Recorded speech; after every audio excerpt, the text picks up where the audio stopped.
The wilderness is a time for trust, not a time for tests.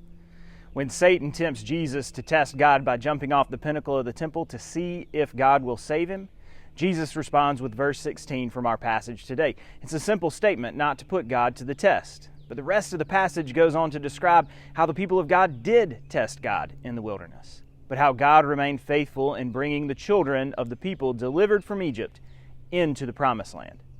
It then relays how, based on God's faithfulness, the people of God can relay God's steadfastness and righteousness in delivering them from Egypt into the wilderness to ultimately bring them into the promised land.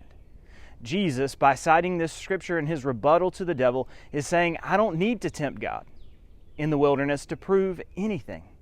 God has already proved God's steadfast faithfulness. There is no question in Jesus' mind about God's promise being secure, and he acts accordingly.